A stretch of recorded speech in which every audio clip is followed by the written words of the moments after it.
Mon ex et moi, nous avons 2 filles ensemble, des préadolescentes. Nous nous sommes séparés lorsqu'elles avaient 6 mois et 2 ans, divorcés 2 ans plus tard, et il s'est remarié un an plus tard.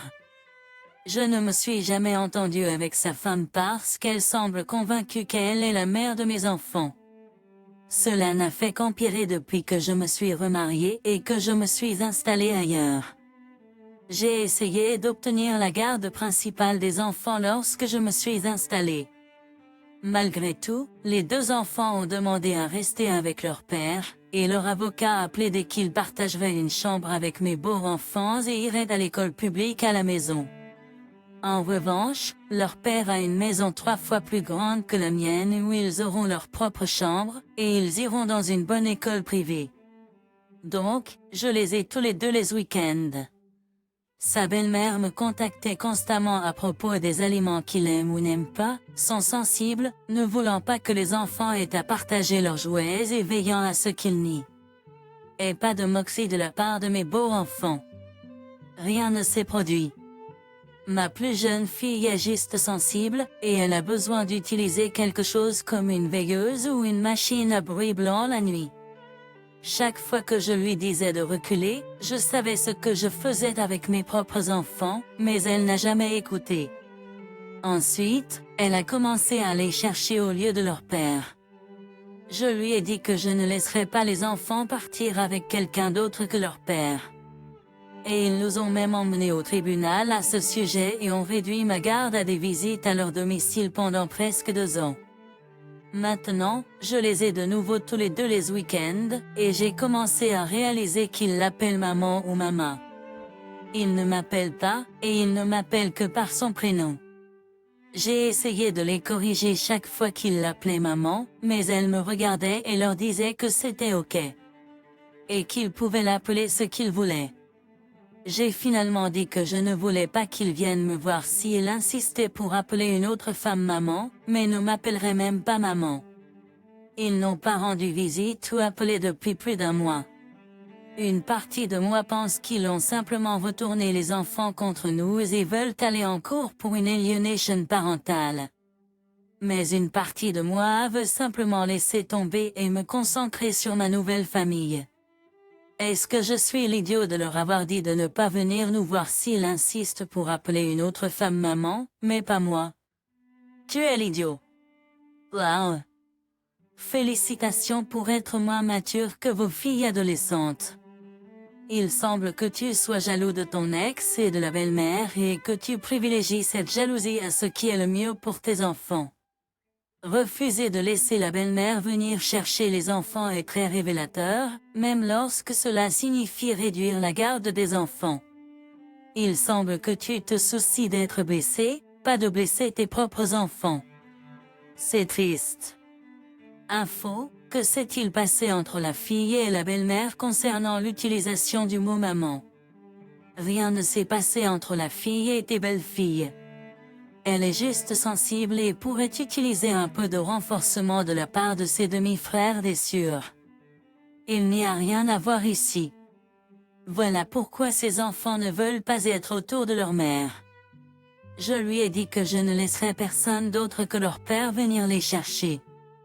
Le tribunal a réduit ma visite à des visites supervisées à leur domicile pendant 2 ans. Elle a dû faire quelque chose de fou.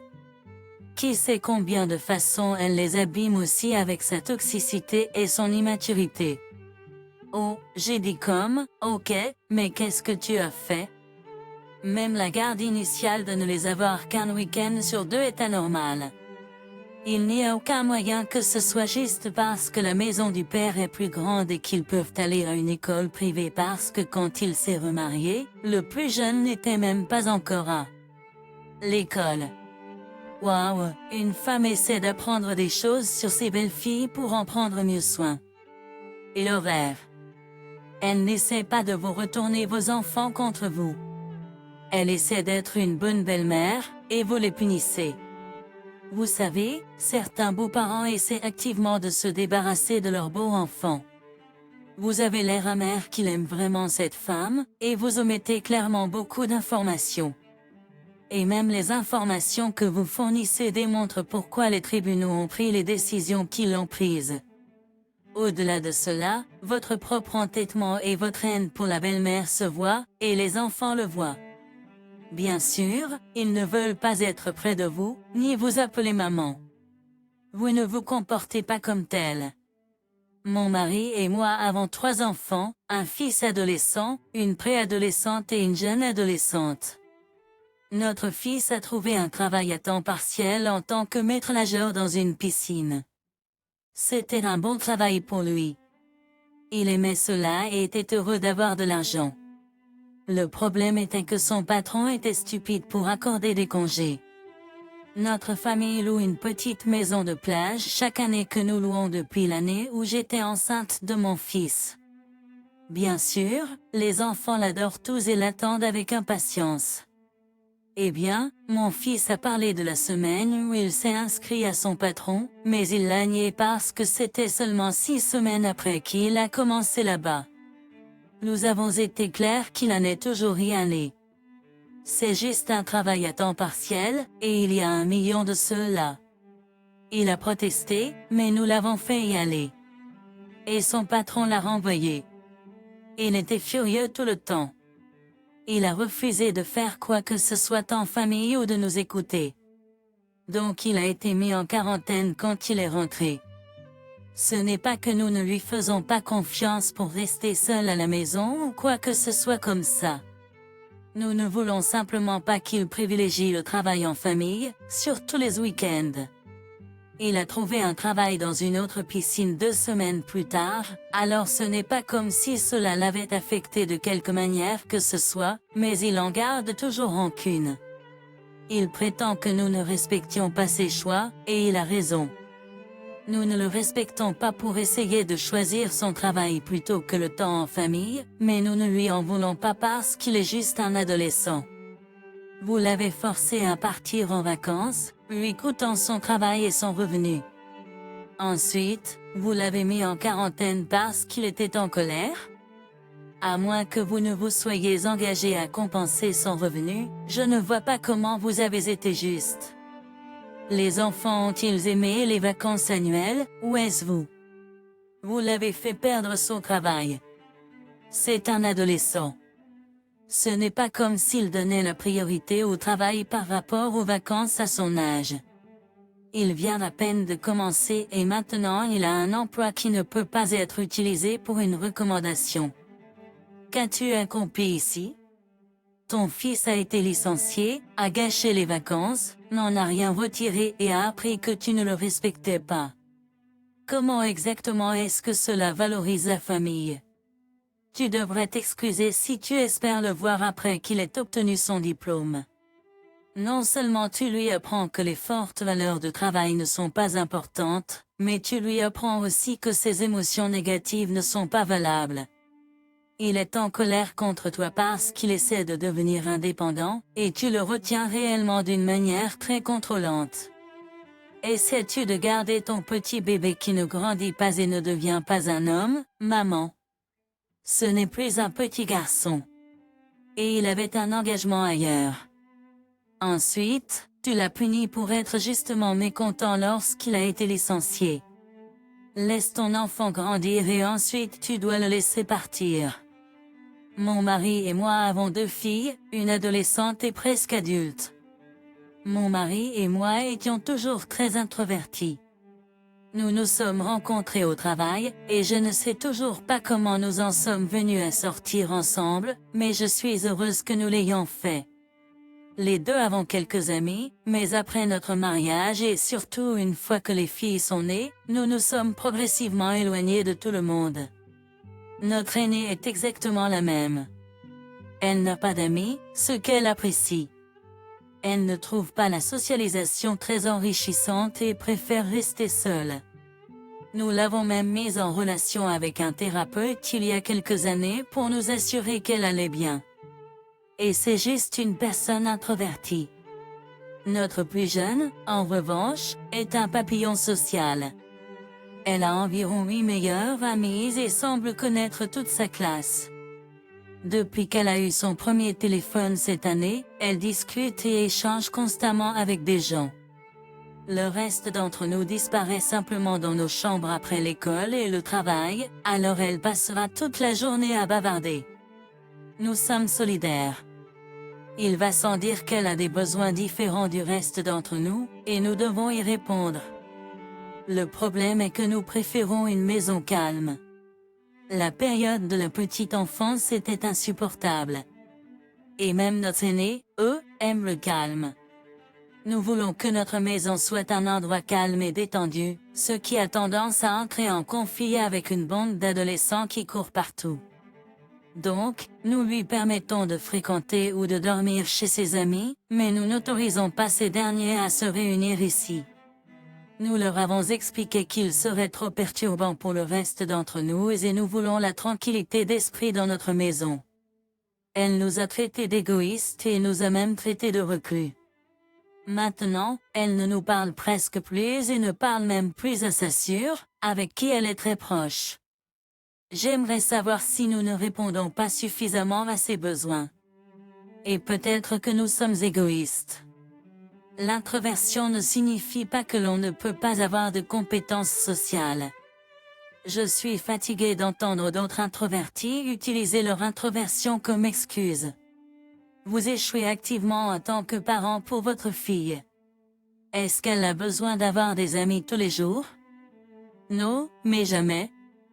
Allez, vous êtes égoïste et vous ne soutenez pas ses besoins. D'accord. Je suis introverti et non seulement j'ai survécu à mes amis de frères et sœurs qui venaient, mais j'ai aussi adoré avoir mes amis chez moi. Je comprends que l'interaction peut être épuisante, mais l'enfant est un adolescent. Vous n'avez pas besoin de les surveiller comme un faucon. Ils se débrouilleront pacifiquement à cet âge. Vérifiez simplement une ou deux fois. Et le plus âgé peut parfaitement les ignorer. Avez-vous et votre mari essayé une thérapie? Il y a introvertis et ayant besoin de calme. Mais avoir besoin de calme 24 heures sur 24 et ne jamais permettre à votre fille d'avoir des amis est anormal ou malsain. Cela frise la sociale. Fellow introverti et ermite ici. Une foule de filles adolescentes bruyantes est mon cauchemar vivant. C'était un cauchemar vivant à l'école, et c'est encore 20 ans plus tard. Je comprends d'où vous venez, mais vous êtes idiot. Vous négligez ses besoins, ce qui pourrait entraîner son rejet par ses autres amis car elle ne peut pas répondre à leurs invitations. Cela ne doit pas être tous les week-ends. Cela peut avoir des heures spécifiées de début et de fin. Il peut y avoir des règles de base sur le bruit et les comportements acceptables. Mais vous devez étendre votre maison à ses amis de temps en temps. Vos enfants ont besoin de la liberté de s'exprimer sur qui ils sont dans leur propre maison, pas seulement celui qui vous ressemble. Nous avons des activités familiales. Nous allons regarder un film ensemble et nous dînons ensemble. Mais à part cela, pas vraiment. C'est juste la façon dont nous sommes câblés. Cependant, je comprends l'image. Je vais parler à mon mari de laisser notre fille avoir quelqu'un chez nous, peut-être tous les 2 mois. Et ce n'est tout simplement pas ce que je veux. C'est la façon dont 3 personnes sont plus à l'aise. J'ai 34 ans, une femme, j'habite dans ma maison depuis environ 4 ans. C'est un joli quartier et j'entretiens généralement de bonnes relations avec mes voisins. Et j'ai besoin de quelqu'un pour m'apporter un éclairage sur le fait que je suis peut-être l'idiot ici. Dave et sa famille ont emménagé dans la maison voisine il y a environ un an. Ils ont une entrée étroite qui ne peut accueillir qu'une seule voiture, et leur maison ne dispose pas de beaucoup de places de stationnement disponibles dans la rue. Ce n'était pas un problème jusqu'à récemment lorsque Dave a commencé à organiser ses grandes réunions chez lui. Lors de ces réunions, les invités de Dave garaient leur voiture dans la rue, qui devenait rapidement encombrée. En conséquence, certains de ces invités ont commencé à utiliser mon allée sans mon autorisation. Au début, je l'ai laissé glisser parce que je ne voulais pas causer de conflit. Cependant, cela a commencé à se produire plus fréquemment et à quelques occasions, je ne pouvais pas déplacer ma propre voiture lorsque je devais me rendre au travail ou partir pour mes propres affaires, ce qui m'obligeait à me rendre chez Dave à deviner pour que quelqu'un déplace leur voiture. J'ai décidé d'aborder cette question avec Dave, en expliquant que je n'avais pas d'objection à ce que ses invités utilisent occasionnellement mon allée. Néanmoins, je l'apprécierais s'il pouvait demander la permission au préalable. Dave m'a semblé comprendre et s'est excusé pour le désagrément. Cependant, la situation ne s'est pas améliorée. Dave a continué à organiser des rassemblements, et ses invités ont continué à utiliser mon allée sans permission. Enfin, j'ai décidé de prendre les choses en main. J'ai placé un panneau pas de stationnement dans mon allée, ainsi qu'une note polie demandant aux invités de Dave de respecter ma propriété et un avertissement selon lequel j'aurais leur véhicule. Remarquez. Le week-end dernier, Dave a organisé une autre fête et ses invités ont été contraints de trouver un autre stationnement en raison du panneau. Dave m'a confronté, en disant que j'étais déraisonnable et que je devrais être plus accommodant à l'égard de ses invités. Il a argué que c'était juste pour quelques heures et que je créais une tension inutile dans le quartier. J'ai maintenu mon point de vue, en expliquant que j'avais tenté de traiter poliment la question et que mon allée est ma propriété privée. Depuis lors, Dave et moi ne nous sommes pas parlé, sa famille et lui me lançant généralement un mauvais coup d'œil. Donc, suis-je l'idiot de ne pas permettre à mon voisin d'utiliser mon allée pour ses invités, malgré mes tentatives de traiter poliment la question? Toute votre question se résume à « Suis-je l'idiot pour vouloir être capable de me rendre au travail, de faire des courses et de partir en cas d'urgence, même si cela peut inconvénient quelqu'un ?» Assistant à une fête à laquelle je ne suis pas invité et à laquelle je n'ai aucun intérêt à assister. N'ai pas été invité. Non, non, tu n'es pas l'idiot pour ne pas vouloir être coincé à la maison lorsqu'un voisin organise des fêtes à lesquelles tu n'es pas invité. Et c'est lui qui crée une tension inutile dans le quartier avec son sentiment d'être supérieur. Le fait que les invités respectent le panneau me fait penser que Dave leur a dit qu'ils pouvaient se garer là. Une fois le panneau installé, ses amis savaient qu'il ne leur avait pas demandé et qu'il était un idiot. C'est pour ça qu'il et sa famille sont en colère. Peu importe ce que Dave pense. Ah, mon voisin est en colère contre moi parce que je ne l'ai pas laissé profiter de moi. Il peut se comporter comme un enfant capricieux toute la journée, cela ne rend pas les choses justes. C'est votre allée et votre propriété, pas la sienne. Ses invités doivent faire du covoiturage ou appeler un Uber pour se rendre chez lui. Si l'un d'entre eux se blesse ou a un accident sur votre propriété, devinez qui peut en être tenu responsable et poursuivi, pas Dave. Vous gardez le panneau et commencez à remorquer. Ne donnez plus d'avertissement. Remorquez simplement. Je, 34 ans, mâle, j'ai un neveu adolescent, Lucas. Lucas est le fils de ma sœur Gwen. La relation de Gwen avec le père de Lucas s'est terminée lorsqu'il était juste un bébé, et il est décédé peu après. Gwen était dans une relation après sa mort pendant 2 ans, mais cela s'est terminé lorsqu'elle a voulu que son partenaire l'épouse et adopte Lucas avant qu'il ne se souvienne de la vie sans lui. Je me souviens que ma sœur était bouleversée à l'idée que Lucas n'ait pas de père. Mes parents et ma sœur aînée lui ont répété à plusieurs reprises qu'il avait besoin d'une bonne mère qui se concentre sur lui donner une bonne vie, et elle était suffisante. Elle ne l'a pas accepté pendant au moins une autre année. Puis, elle a déclaré soudainement qu'elle allait être célibataire jusqu'à ce qu'il soit un adulte. Cela n'a duré qu'une année, lorsqu'elle a rencontré son mari, Rich. Rich avait ses propres 2 enfants qui étaient préadolescents à l'époque. Lucas était un élève de maternelle lorsqu'ils se sont rencontrés. Gwen et Rich sortaient ensemble depuis un an avant de se marier, et c'était l'un de ces dynamismes où tout le monde pouvait voir qu'il ne s'agissait pas de ce qu'ils présentaient au monde, mais ils en fichaient. Les enfants de Rich n'ont pas aimé qu'il se soit remarié et ils ont développé une aversion particulière envers Lucas parce qu'il leur était imposé. Cela a créé une dynamique très douloureuse pour Lucas. Ma famille intervenait et demandait à Gwen si elle était sûre que c'était bon pour Lucas. Les enfants de Rich ne semblaient pas trop friands de Lucas et Lucas avait l'air d'être laissé pour compte par les enfants plus âgés. Elle disait qu'il s'adoucissait lentement ou que Rich s'en occupait. Lucas et moi nous sommes vraiment rapprochés à cette époque. Il venait à moi et je le laissais se défouler et lui offrais un endroit où partager ses frustrations et ses peurs.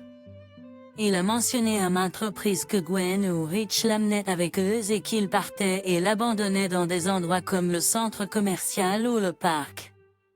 Je l'aidais à le dire à Gwen et elle le minimisait comme n'étant pas préoccupant puisque Lucas allait bien.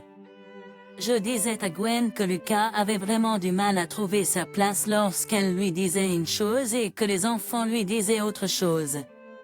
Elle m'a dit qu'il l'écouterait puisqu'elle est sa mère. L'année dernière, Lucas est venu vivre avec moi après qu'il ait demandé, et j'avais parlé à des gens qui pourraient m'aider. Ce n'était pas facile, mais il est plus heureux maintenant. Au cours de la lutte juridique pour que je puisse obtenir la garde, il a été diagnostiqué avec une dépression, ce qui a révélé que ses expériences dans ce foyer y ont contribué. Selon un thérapeute désigné par le tribunal, cela lui avait également nui de manière alarmante sur le plan de l'estime de soi. Il y a quelques jours, Gwen et moi nous sommes retrouvés au même endroit, et elle m'a dit que j'avais interféré dans quelque chose qui ne me regardait pas. Je lui ai dit que Lucas méritait une mère meilleure qu'elle et qu'elle devait ne pas me parler quand c'est moi qui étais là pour son fils et pas elle. Elle s'est mise à pleurer et est partie. Elle l'a dit à nos parents et à ma autre sœur. Nos parents ont dit que j'avais raison, mais notre autre sœur m'a dit que j'aurais dû m'en aller sans lui dire cela. Gwen m'a même envoyé une lettre entière expliquant pourquoi j'étais un idiot et comment j'avais brisé son cœur. Est-ce que je suis l'idiot? Pas l'idiot. Ce ne peut pas être amusant d'entendre que vous avez échoué en tant que mère. Mais je suppose que c'est beaucoup plus facile que d'être un enfant avec un parent qui a échoué. Merci de vous être occupé de Lucas. Vous lui avez dit les faits, et les faits sont qu'elle a échoué en tant que mère. Au point où un tribunal préférerait donner son propre enfant à quelqu'un d'autre plutôt que de le laisser avec elle. Et c'est simplement triste. J'espère que vous avez répondu à l'email avec, eh bien, maintenant vous savez ce que votre fils a ressenti pendant des années avec une mère aussi nulle. Mais je suis mesquin. Tu as brisé son cœur? Tu demandes? Toi? Pas celui dont le fils est déprimé? Elle devrait avoir honte d'elle-même. Une mauvaise éducation est l'un de ces sujets qui ne devrait jamais être embelli. Toute la vie d'un enfant est en jeu, donc ses sentiments, dans l'ensemble des choses, ne signifient rien.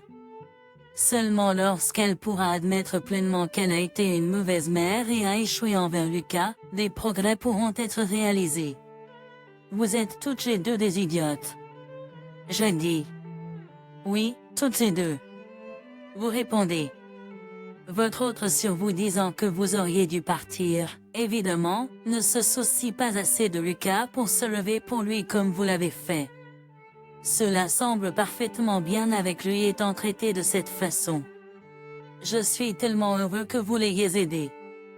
Les fondations et la sécurité que vous avez données à Lucas ne peuvent être félicitées assez. Il avait besoin de vous, et vous étiez là pour lui.